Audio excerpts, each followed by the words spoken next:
Então, hoje a gente vai conversar sobre o atendimento de bebês, né, que são essas crianças de 6 meses a 3 anos. Em geral, a gente vai chamar por bebês durante essa aula. Vamos falar sobre esse período inicial de vida das crianças. Então, para começar, após o nascimento, quando as crianças acabam de nascer, é necessário que seja feito o exame clínico completo dessa criança, né? Então, todo o corpo da criança é avaliado, são feitos vários testes, inclusive a boca é um local importante para ser feita a avaliação. Então, a boca, nessa fase, ela é muito importante para as crianças, para sugar, para amamentar, para deglutir. Então, esse período inicial de vida das crianças é fundamental que se faça uma avaliação na boca. E quanto antes isso puder ocorrer, melhor para essa criança que precocemente vão ser feitos alguns diagnósticos importantes. Então, aqui eu trago um protocolo para a gente detalhar como que vai ser a nossa aula, como que a gente vai continuar a aula. Então, esse protocolo foi sugerido pela doutora Alice. Inicialmente, quando a criança nasce, o primeiro profissional que tem contato com a criança, em geral, é o médico pediatra ou o médico responsável na atenção primária, que é responsável pelo atendimento das crianças. Esse profissional é a primeira pessoa que tem contato com a criança. Então, o que a gente sugere? Que esse profissional ele possa organizar uma lista de crianças que nasceram naquele período, fazer um gerenciamento dessas crianças, para que elas sejam precocemente encaminhadas ao cirurgião dentista, para que ocorra esse encaminhamento, que muitas vezes fica a cargo somente da família, de ter o interesse em levar ao dentista. Então, como as crianças sempre vão em contato primeiro com o médico, o ideal seria que esse médico pudesse encaminhar o dentista, para que a criança pudesse chegar ao atendimento odontológico. Na responsabilidade do cirurgião dentista, o que é sugerido é que seja feito primeiro, na atenção primária, uma atividade em grupo, que seria uma palestra com todas essas famílias, as crianças e os responsáveis, em que nessa palestra seriam passadas todas as orientações iniciais, as orientações base, que são passadas em todas as consultas para essas crianças. Então, orientações sobre amamentação, alimentação, higiene, orientações padrão. Elas seriam passadas nessa atividade em grupo, para todo mundo. Isso otimiza o atendimento do profissional, isso otimiza tempo. Em seguida, depois que todas as famílias já tivessem orientadas, aí sim poderia ser realizadas consultas individuais. As famílias poderiam agendar com o profissional, com o dentista, né? As consultas individualizadas, aí sim, para fazer o exame clínico, tirar dúvidas ou situações específicas daquele bebê. Mas essa palestra inicial, essa reunião em grupo inicial, ela iria otimizar a consulta odontológica. O profissional não iria precisar repetir as mesmas informações para todas as famílias, que no início, nessa fase inicial de vida, são orientações padrão que a gente passa, a não ser em casos muito específicos. Então, a gente vai dividir a aula dessa forma. A primeira parte, então, a gente vai falar o que seria o ideal de ser comentado nessa atividade em grupo. E depois, qual seria a parte da consulta odontológica, essas orientações individuais, avaliação clínica do bebê. Então, a primeira parte que a gente vai comentar agora é sobre o que abordar numa atividade em grupo para esses bebês, nessa fase inicial de vida. Então, principalmente são orientações preventivas. Então, a gente orientar os pais com relação à importância dos dentes decíduos. Muitos pais acabam não sabendo disso, não valorizam muito a dentição decídua, a cronologia de erupção dos dentes decíduos, a importância do aleitamento materno, a importância tanto funcional na saúde sistêmica quanto no próprio sistema estomatognático da criança, com relação aos hábitos de alimentação, os hábitos de sucção não nutritiva, com relação à higiene bucal, uma dúvida muito frequente das famílias, como realizar a higiene bucal de bebês, os cuidados para que se possa evitar acidentes nessa fase inicial de vida e com relação às consultas de manutenção preventiva também que devem ser realizadas. Então, a primeira coisa a ser falada para essa família, para esses pais, é com relação à importância dos dentes decíduos.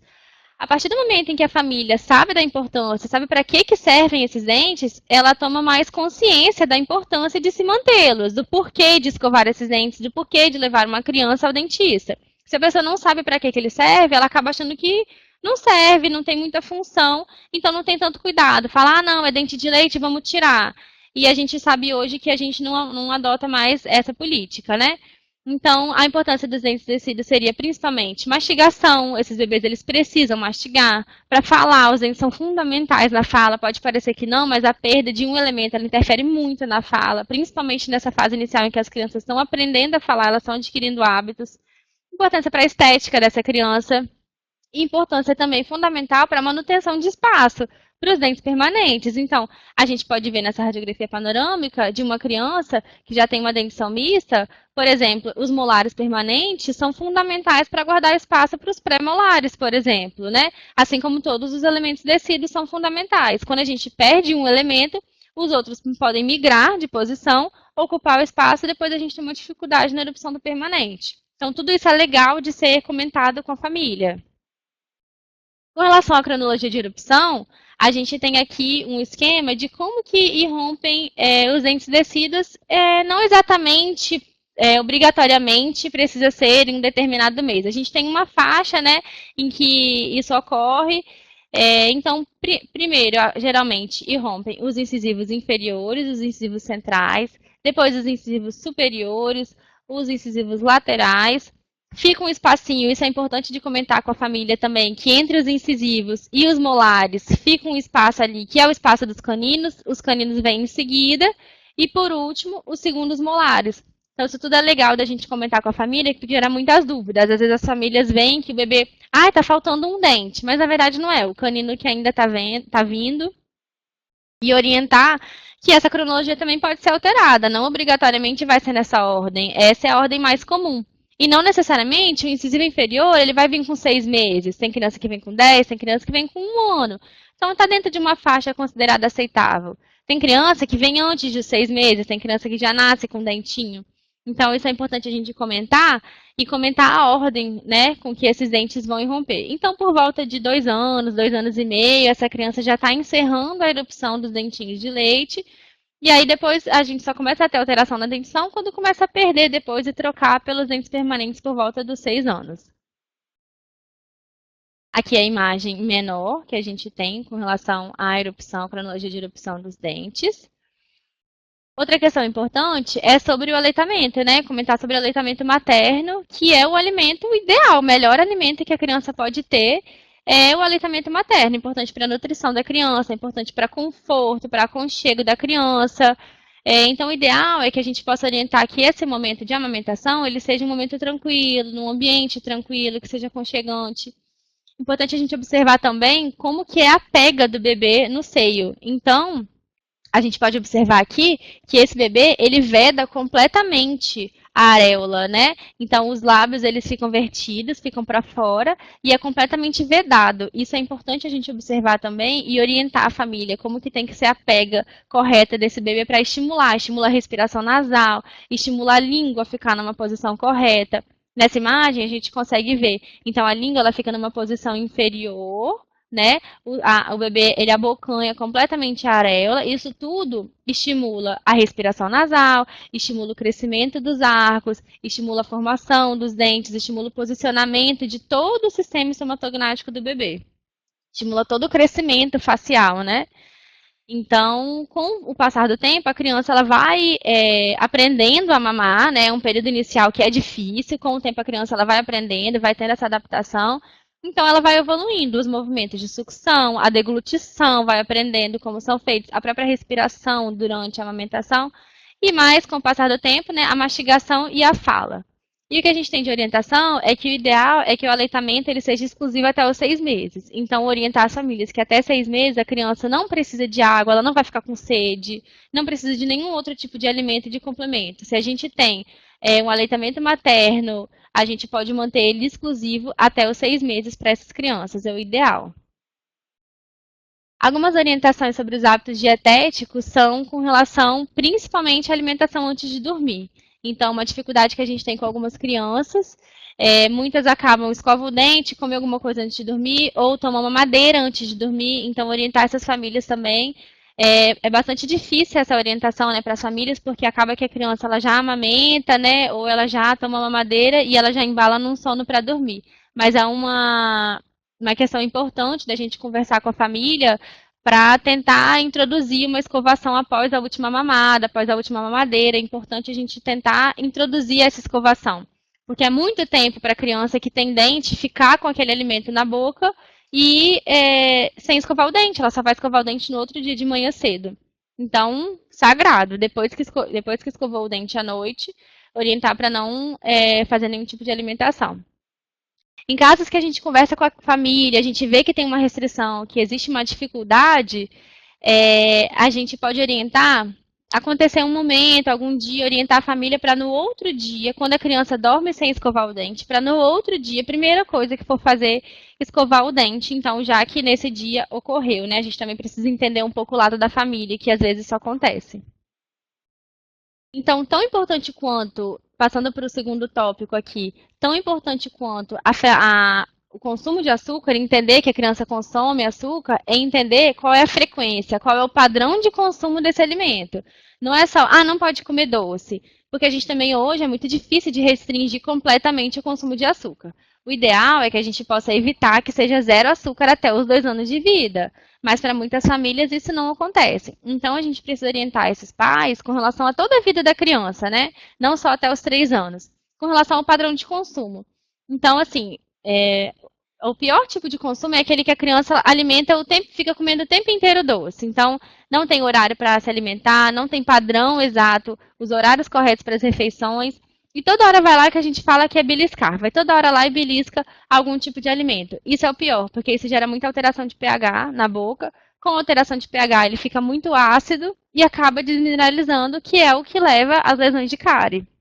Então, o ideal seria que a gente pudesse orientar as famílias. Então, não vamos proibir o consumo de açúcar, vamos direcionar melhor para quais os horários isso vai ser realizado. Então, foi numa festa, tem uma lembrancinha de aniversário, ou fez um bolo, alguma coisa, a gente vai orientar a família que possa consumir esse alimento, esse doce, logo após alguma refeição. Então, a gente tenta sempre associar as refeições. Almoçou? Come um doce e logo depois escova o dente. A questão pior é essa criança passar o dia inteiro beliscando esse tipo de alimento, comendo em horários não padronizados, e ela não vai escovar o dente. Ou se alimentar com um alimento açucarado por volta de 3 horas da tarde, ela só vai escovar o dente antes de dormir. Então, vamos orientar a família, sempre que for consumir algum alimento doce, associar a alguma refeição. E a gente já tem uma orientação também muito importante, que é de não oferecer suco no primeiro ano de vida.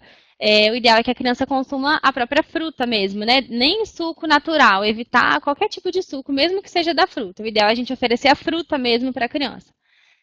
Outra questão importante é com relação a quais são os alimentos açucarados. Algumas famílias não sabem que determinados alimentos são açucarados. Então, por exemplo, suco de caixinha.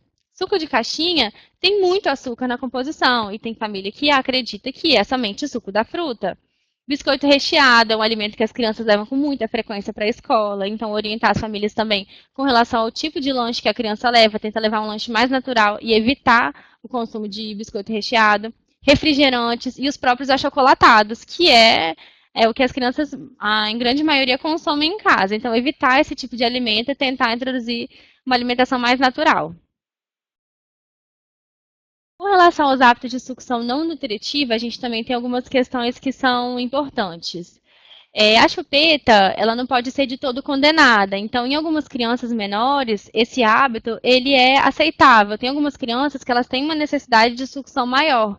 Então, o que a gente orienta é não oferecer logo de cara para a criança. A gente espera ver qual é a necessidade daquela criança. Mesmo com todo o aleitamento, todas as mamadas, a criança ainda continua tendo uma necessidade de sucção, a gente pode disponibilizar em alguns momentos. Então, a gente oferece à criança, assim que ela se acalma, a gente retira, ou assim que ela dorme, a gente retira. O ideal é a gente não deixar à disposição. Então, por exemplo, nessas imagens, a gente tem aqui nesse bebê a chupeta, ela tá com algum objeto pendurado.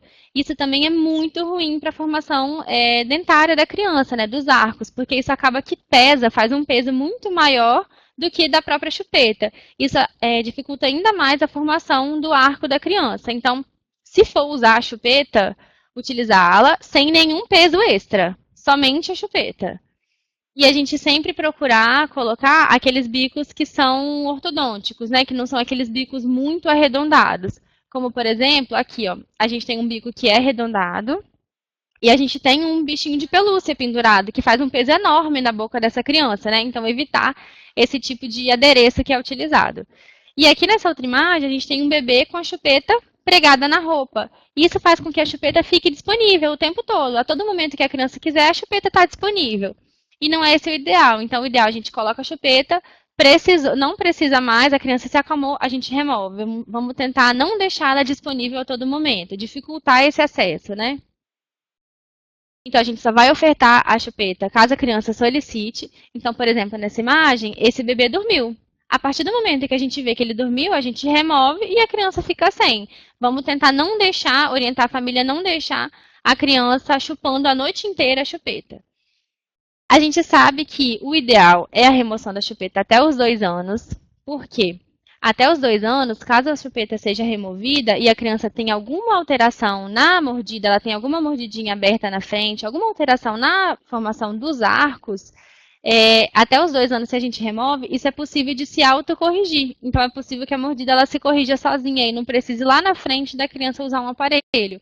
Então, a orientação é que seja removida, idealmente, até os 2 anos a chupeta, tá? Porque aí ela pode se corrigir sozinha. A gente evita a necessidade de tratamento ortodôntico ou ortopédico no futuro.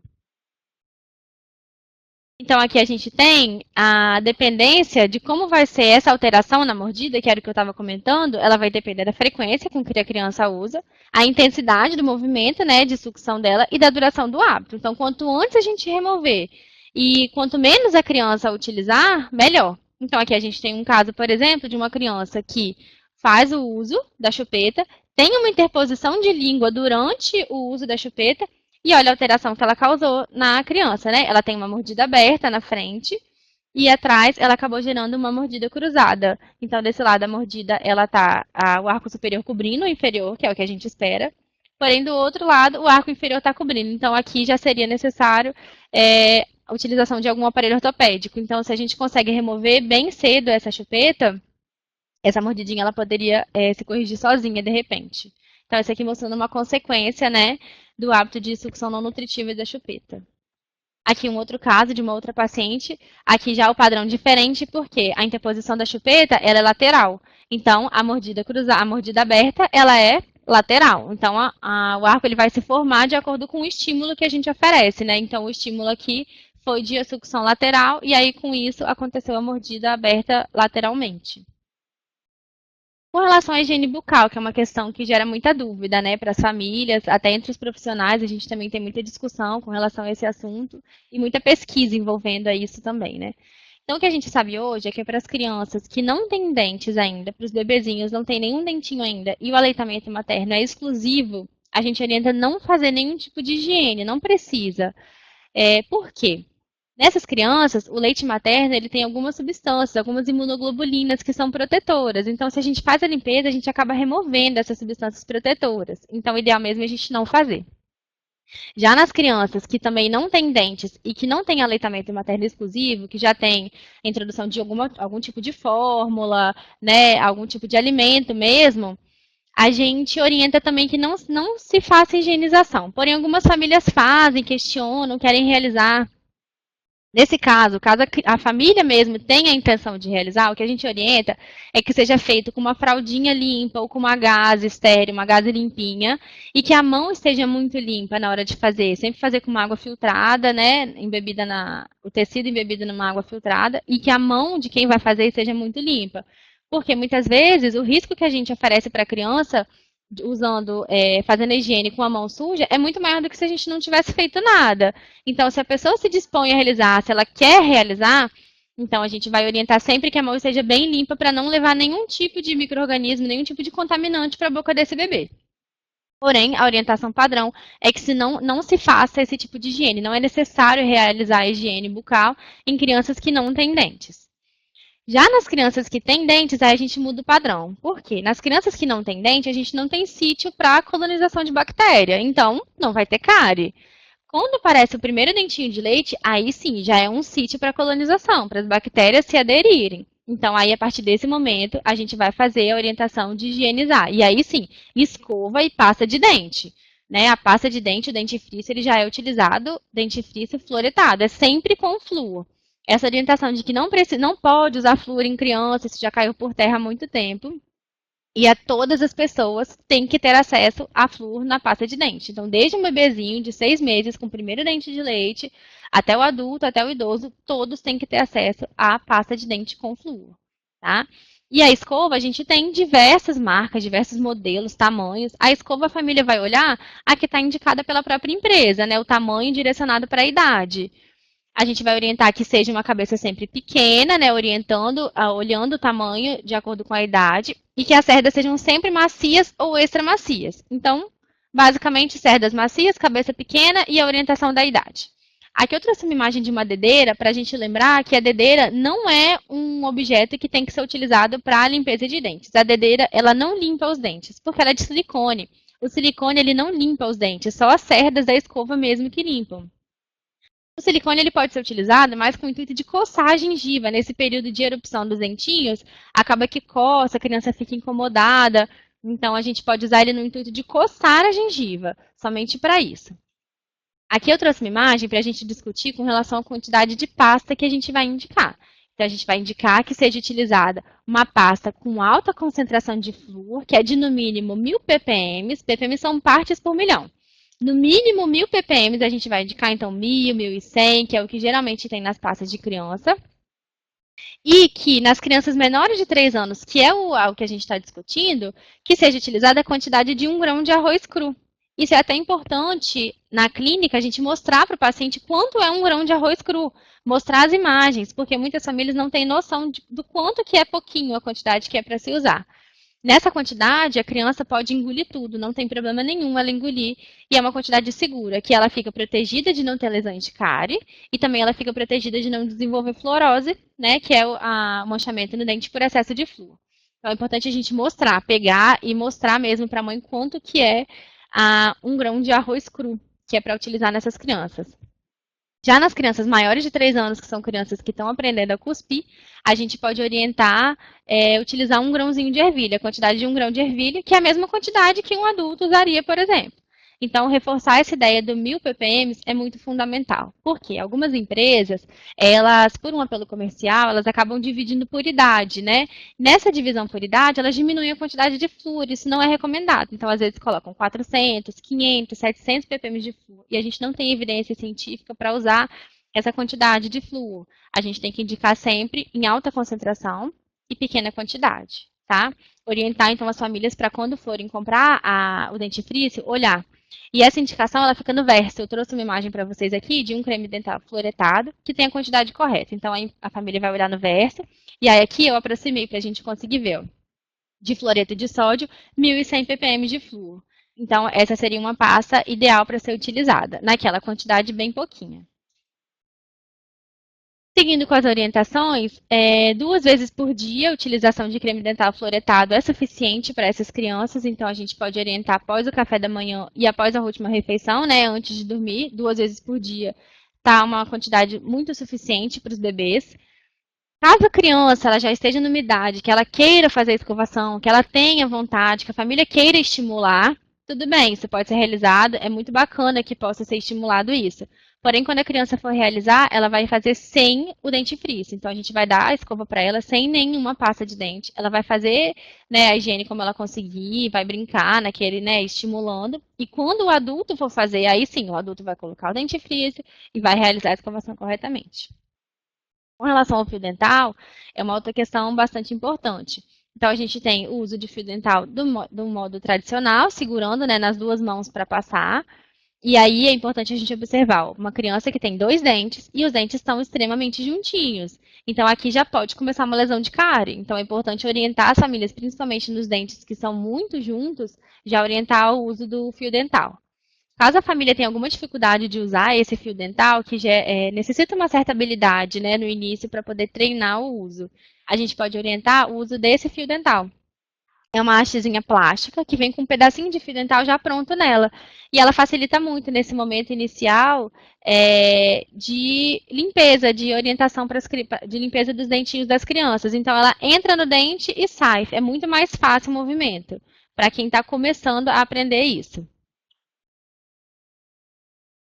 Com relação ainda à higiene bucal, ela tem que ser realizada pelo responsável até os 6 anos de idade. O ideal é que seja até os 6 anos o responsável seja o pai ou a mãe seja responsável pela higiene dessa criança. Então, caso ela queira realizar sozinha, a gente estimula, porém, alguém tem que ser responsável por isso. Tem que conferir, tem que refazer, tem que fazer junto, tá? Então, no banheiro, o ideal é que tenha sempre algum adulto, né, junto, não deixar a criança sozinha no banheiro. E quem vai dosar a quantidade de dentifrício é o adulto. Ele que vai colocar na pasta da criança, porque muitas vezes a criança não tem controle de dose. A gente tem que entender o dentifrício como uma medicação. Então, se a gente coloca mais do que o recomendado, é sobredose, assim como uma medicação, ainda mais quando a criança vai ingerir. Uma outra questão importante a ser discutida é com relação ao xilitol. O xilitol ele tem sido introduzido em alguns dentifrícios como um fator que previne as lesões de cárie, porém a gente não tem evidência científica para isso ainda, para o uso do xilitol como um fator protetor para as lesões de cárie, então a gente não indica. O que a gente indica mesmo é o dentifrício fluoretado, que todos os níveis de evidência indicam para ser utilizado, a Associação de Odontopediatria, todos os manuais que a gente tem. Com relação aos cuidados para que se evite acidente, o ideal é que a gente possa orientar a família para sempre segurar o bebê de maneira firme, né? Tomar cuidado para que o bebê não caia. Quando o bebê estiver no colo de alguma outra criança, então não deixar a criança segurar sozinha, sempre ter algum adulto por perto, porque nesse momento qualquer queda que tiver pode lesar o dente decíduo, e isso pode levar até uma lesão no dente permanente. Então, a gente tem que tomar cuidado, orientar as famílias com a qualidade dos berços, o trocador, a banheira. Então, sempre cuidado nesses momentos que pode haver algum tipo de acidente, o bebê pode cair. Evitar o uso de tapetes, que são escorregadios, e muitas vezes também a gente tem que lançar mão do uso de antiderrapantes também em alguns ambientes. Um outro assunto importante também, que muitas famílias levam para o consultório, muitas famílias vão acabar tirando dúvidas com a gente, é com relação ao colar de âmbar. O colar de âmbar, ele ficou uma febre nos últimos tempos, né? E muitas famílias têm perguntado, né, se é para utilizar, se ele realmente tem efeito.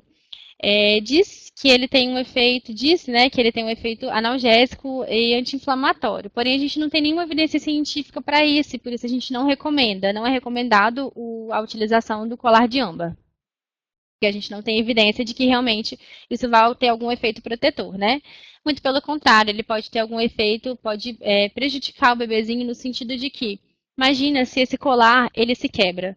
Então, a criança pode acabar engolindo alguma dessas pedrinhas, pode ter algum problema, né, de asfixia.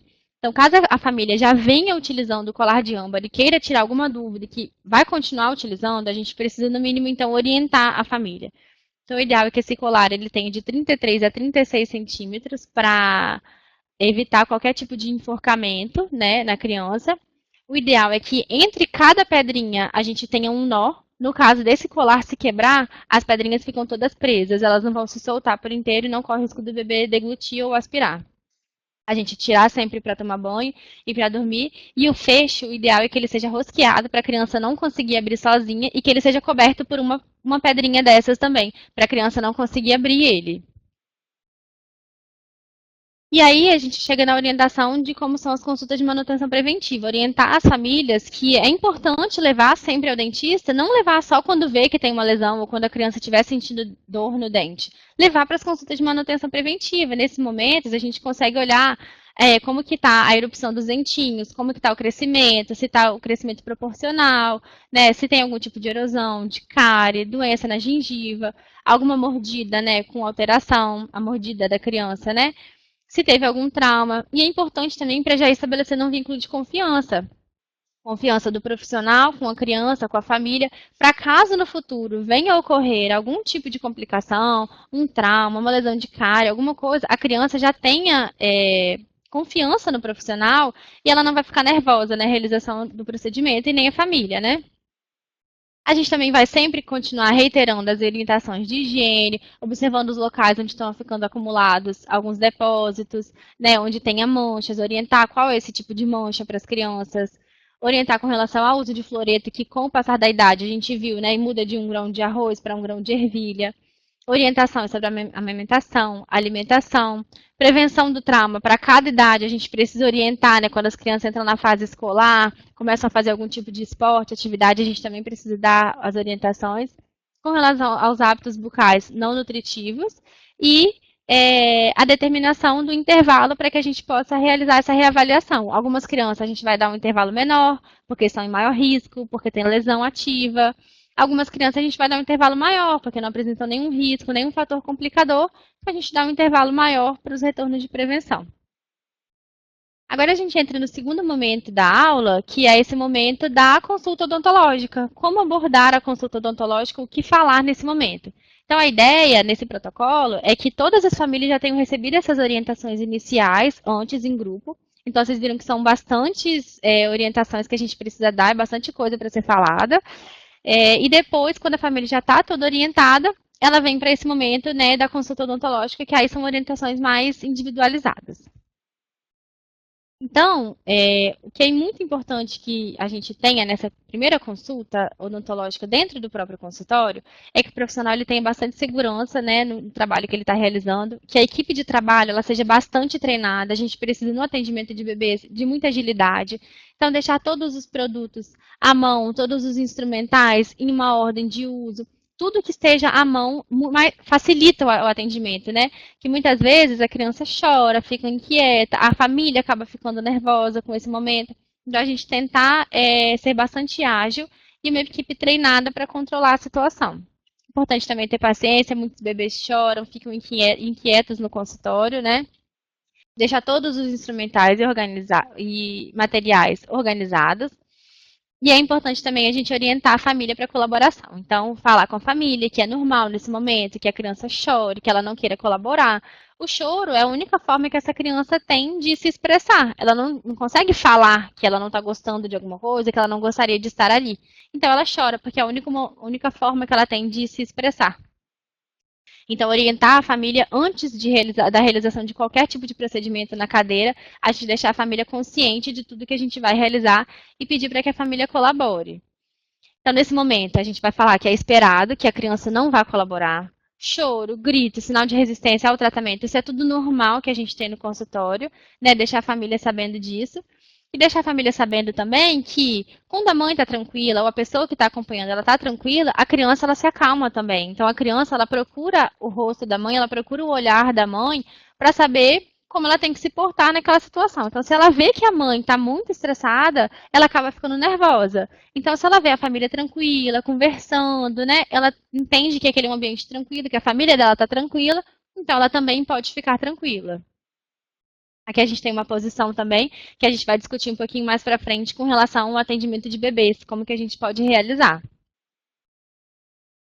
Na consulta de bebês, a gente sempre convida os pais para estarem na sala, mas a gente conversa com eles antes, então, pede para os pais para eles terem uma conduta mais passiva. Então, evitar de ficar falando, muitas vezes os pais ficam pedindo para a criança, ficam, se acalma, não precisa chorar, não precisa chorar. Isso acaba gerando mais estresse durante a consulta.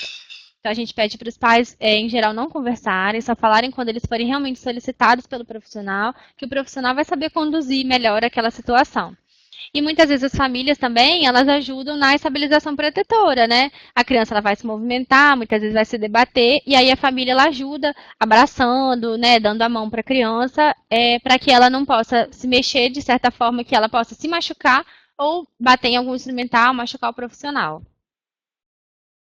Algumas técnicas que a gente tem de adaptação de comportamento que a gente pode comentar são essa técnica do dizer, mostrar, fazer, que nada mais é você falar para a criança o que você vai realizar.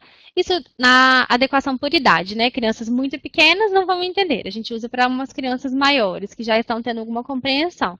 Então, falar o que a gente vai fazer, mostrar para a criança tudo que a gente vai realizar. Então, vamos realizar uma profilaxia. Você fala que vai passar uma escova no dente, vamos escovar o dente, mostra como que é a escova, liga a escova, mostra no dedo da criança, mostra em algum bichinho como que isso é realizado. Depois que a criança entendeu tudo que você vai fazer, aí sim, você faz o procedimento, ela já vai saber exatamente tudo que você vai fazer. Modelagem é uma outra técnica importante, então a gente tem algum bichinho no consultório, algum modelo de boca, para a gente poder mostrar para a criança como que vai ser feito, então mostra a profilaxia no bichinho, no modelo que tiver, como que a escova roda, mostra no outro, né, num outro ser, como que vai ser realizado o procedimento. Depois que a criança vê como que vai ser realizado em outra pessoa, ou no irmão mais velho, né, num familiar, a gente pode mostrar como vai ser feito, depois a gente faz na criança. A técnica da distração é justamente distrair a criança, colocar um vídeo para passar, um desenho, uma música, alguma coisa para que ela possa se acalmar, distrair a atenção daquele atendimento e que ela possa se acalmar. O reforço positivo é uma técnica também bastante importante, então a gente sempre reiterar como foi legal o comportamento, a gente pode dar alguma recompensa com algum brinde, né? Fazer alguma brincadeira, alguma coisa. E reforçar que aquela consulta foi muito legal, que depois vai ser melhor ainda. Mesmo que não tenha sido tão legal, falar que a próxima vai ser melhor. A gente sempre reforçar de forma positiva a criança. Evitar de fazer comentários negativos, sempre de forma positiva. Quando nenhuma dessas técnicas a gente consegue muita adaptação, a gente pode utilizar a técnica do controle de voz. Aí o profissional ele tem que ser treinado para isso. Nessa técnica não é falar alto, não é gritar. Essa técnica a gente se impõe e fala de forma mais firme para que a criança entenda que naquele momento, naquele ambiente, quem manda é o profissional e que ela precisa respeitar. Então a gente fala de forma mais firme, de forma mais incisiva. Não precisa falar alto, não precisa gritar. É só a gente ser firme para a criança respeitar, entender que naquele ambiente quem vai comandar é o profissional. E quando nenhuma dessas técnicas a gente consegue adaptação, ou a criança não está na idade ainda para entender essas técnicas, a gente pode usar a estabilização protetora, que é a técnica que a gente vai comentar agora. Eu vou mostrar para vocês algumas formas da gente realizar essa estabilização, que é uma questão que gera dúvida, né, entre muitas pessoas. Então, a gente evita de fazer essa restrição física logo no início, como eu comentei antes, a gente sempre tenta usar algum outro tipo de técnica para a criança antes de decidir pela estabilização. Então, vamos sentindo a reação da criança. Caso nenhuma das técnicas a gente consiga sucesso, a gente vai utilizar a estabilização protetora. Então, aqui nessa imagem, a gente não tem uma estabilização, a gente tem a mãe sentada perto da criança e elas estão de mão dadas. Então, muitas vezes a criança não precisa nem de ter uma estabilização. É só ela ver a família que está ali perto, ver a mãe ali perto, ou caso ela não consiga ver, nesse caso, né, ela está com o rosto virado, que ela esteja com a mãe de mão dada, com alguém de mão dada para ela se sentir segura. Então, isso é muito bacana, a gente deixar a família por perto, dando a mão, isso também muitas vezes acalma as crianças. Aqui a gente tem mostrando, né, a técnica do falar. Primeiro a gente fala, a gente explica para a criança tudo que vai ser realizado. Em seguida, nessa imagem, a gente mostra, então, por exemplo, a realização da profilaxia. A gente mostra a escova fazendo no dedo da criança, né, para não a criança sentir que não machuca, que não é nada que vai incomodar, né? Depois que a criança entender e estiver segura, aí sim, a gente realiza o procedimento, ele já vai entender que aquilo não machuca, a gente fala que faz uma cosquinha, né? Tenta distrair de outra forma, e aí a criança vai entender aquele ambiente, aquela situação muito mais tranquila. Aqui é uma outra técnica que a gente tem para estabilização protetora, quando a criança mostra algum sinal de resistência, aí a gente pode fazer. Essa técnica aqui chama joelho a joelho, na qual o profissional ele fica sentado, a mãe senta de frente para o profissional e os dois eles encostam um com o outro, joelho com joelho. Aí a gente pode colocar um colchãozinho por baixo ou no próprio colo do profissional mesmo, né? A gente deita, a mãe vai ajudar a estabilizar o bebê e aí o profissional consegue olhar a boca do bebê. Essa posição é mais para realização de exame clínico, né? Que é a nossa ideia inicial aqui da consulta odontológica. Aqui também, realizando a posição joelho a joelho, foi aquela primeira foto que a gente viu. O bebê deitado aqui num colchãozinho, a mãe ajuda na estabilização e o profissional consegue olhar com tranquilidade a boca do bebê. Aqui nessa outra posição, a mãe fica deitada na cadeira e o bebê deita por cima da mãe, deita no colo da mãe. A mãe ajuda na estabilização também, tá vendo? Ela coloca a mão por cima aqui, segura as perninhas, né? Dá a mão pro bebê para não ficar levantando. E aí o profissional também consegue olhar a boca do bebê. É uma outra posição que a gente pode utilizar. Aqui a gente tem essa posição também em caso de crianças que sejam mais agitadas, ela também funciona bastante. Então, o bebê ele vai deitar na cadeira, normal. Caso o profissional ele tenha aquele apoio da cadeira para as crianças, ele também ajuda bastante. Caso não tenha, funciona perfeitamente assim também. Então, o bebê ele vai deitar na cadeira, né? Igual qualquer pessoa deita, de barriga para cima. E a mãe vai deitar na cadeira, igual vocês estão vendo nessa posição. Ela deita de barriga para baixo, estica as duas pernas para trás. Com isso aqui, ela consegue prender um pouquinho a perna do bebê, consegue segurar por baixo do braço aqui a perna do bebê. E por cima, ela dá a mão para o bebê. Nessa posição, ela consegue estabilizar perna e braço e ainda consegue ver tudo que o profissional está fazendo. Então, ela fica segura, ela fica tranquila vendo que o bebê está chorando, mas ele não está sentindo dor, ele não está em sofrimento. Então, essa técnica é bastante legal de ser utilizada também. E voltando nesse slide, nisso o auxiliar ele pode ajudar também na estabilização da cabeça do bebê. Então, o auxiliar ele entra por trás e ele pode auxiliar estabilizando ali a cabeça do bebê, enquanto o profissional ele fica à vontade para conseguir fazer o exame clínico. Essa outra posição, quando a criança já está mais tranquila, a mãe senta de lado na cadeira e a criança passa a perna por cima do colo da mãe. E a mãe somente dá a mão para a criança. Então ela vai estar perto, a criança vai sentir que a mãe está ali, a mãe vai conseguir estabilizar a mão da criança caso ela tenha alguma reação, algum movimento súbito de levantar a mão muito rápido. A mãe vai estar sempre ali segurando a mão da criança. Vai estar por perto, a criança fica bem tranquila. Então a mãe senta de lado no equipo, né? Coloca as pernas para fora do equipo e a criança coloca as pernas no colo da mãe e elas dão uma mão. Então é uma posição também bastante legal de ser utilizada. Algumas outras técnicas que a gente tem também são com relação de uso de alguns instrumentos, né, para fazer a estabilização, que tem sido cada dia menos utilizados. A gente tem evitado usar esses tipos de instrumentos. Então, a gente tem aqui umas faixas que podem estabilizar a criança na cadeira, para enrolar a criança, aqui um lençol pode ser utilizado também, mas a gente tem evitado o uso desse tipo de artifício, né, desse tipo de instrumento para estabilizar a criança, a gente tem evitado, utilizado mesmo a própria mãe, né, a própria família, alguém ajudando na estabilização. Isso também traz um conforto maior para a criança, de que a família está por perto. Alguns outros métodos que a gente pode utilizar são, por exemplo, o abridor de boca, que é bastante importante também ser utilizado quando a criança não colabora, né, não tem idade para colaborar de ficar com a boca aberta. Esses abridorzinhos assim a gente pode utilizar. Porém, a gente sempre indica utilizar ele amarrado por um fio dental ou enrolado numa gaze, porque em caso de qualquer movimento que isso se solte, a gente com facilidade puxa da boca da criança. A gente não pode colocar ele solto na boca, né? E aí, nesse momento, vocês podem ver aqui a mão do auxiliar. Então, aqui o abridor, ele está na boca da criança. O auxiliar, com as duas mãos, ele estabiliza a cabeça da criança por trás. Ele segura o abridor e, com isso, o profissional ele pode vir e atuar com as duas mãos livres. Ele não precisa ocupar uma das mãos, estabilizando a criança. Então, a gente consegue, o profissional fica com as duas mãos livres para atuar. E o auxiliar, ele somente estabiliza o bebê. Agora, com relação ao exame clínico mesmo da boca do bebê, a gente tem algumas características que são próprias, que muitas vezes geram dúvidas nas famílias, que eles vêm com alguns questionamentos e que é importante a gente conhecer e orientar. Então, aqui na região dos rodetes gengivais, tanto superior quanto inferior, a gente tem esse cordão mais fibroso aqui nessa região. É legal a gente observar que, com o passar do tempo, quando a criança vai adquirindo mais idade, quando os dentinhos ainda não irromperam, né, a gente vai vendo que o cordão ele vai ficando cada vez mais fininho. Quanto mais fininho ele ficar, é um sinal de que o dentinho está mais perto de romper. Então, é legal a gente orientar para as famílias também. Ele fica mais nessa região aqui de caninos e de incisivos, no arco superior e no arco inferior. Outra questão importante é orientar as famílias sobre dentes natais ou neonatais, que são dentes que podem nascer logo após o nascimento ou ao nascimento mesmo eles podem estar presentes. Então, aqui, por exemplo, a presença de um dentinho natal. E o que a gente precisa saber é se esse dente ele é da série normal, ele é um dente que é normal da criança, ou se ele é um dente supranumerário.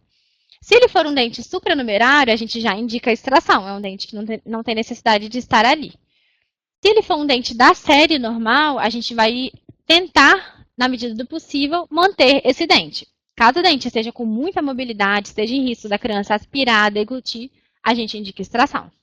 Caso o dente ele não esteja com mobilidade, mas ele, por exemplo, esteja cortando o assoalho de língua do bebê ou esteja machucando o seio materno para amamentação, a gente pode aplainar as bordas dele, lixar mesmo a bordinha do dente, ver se com isso a família consegue se adaptar.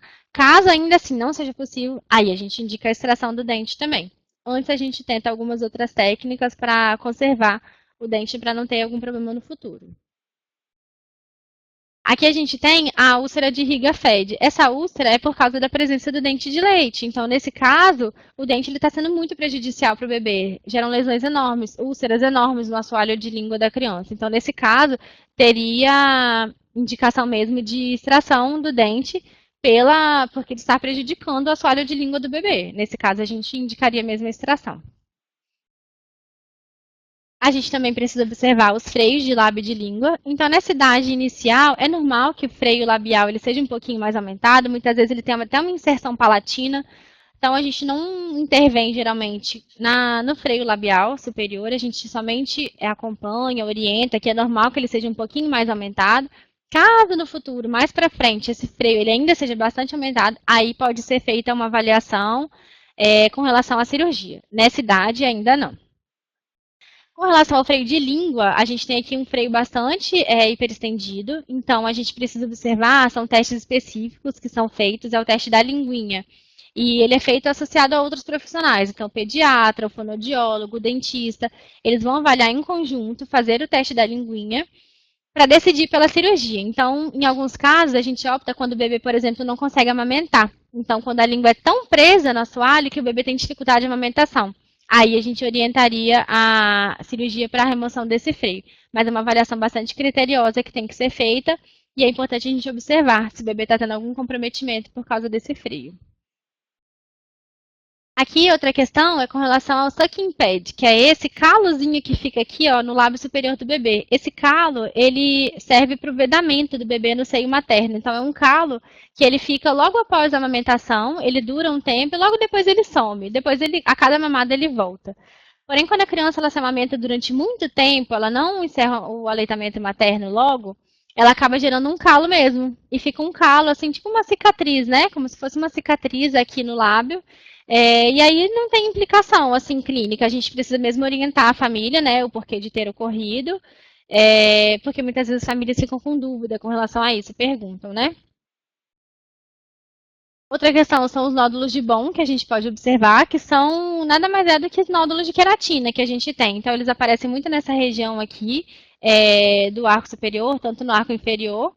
O que pode orientar é a família friccionar, de repente, um pouquinho na região para ver se eles saem com mais facilidade, mas eles não têm implicação clínica alguma. É só para a gente mesmo tirar a dúvida dos pais, né, com relação a isso, e eles tendem a desaparecer naturalmente.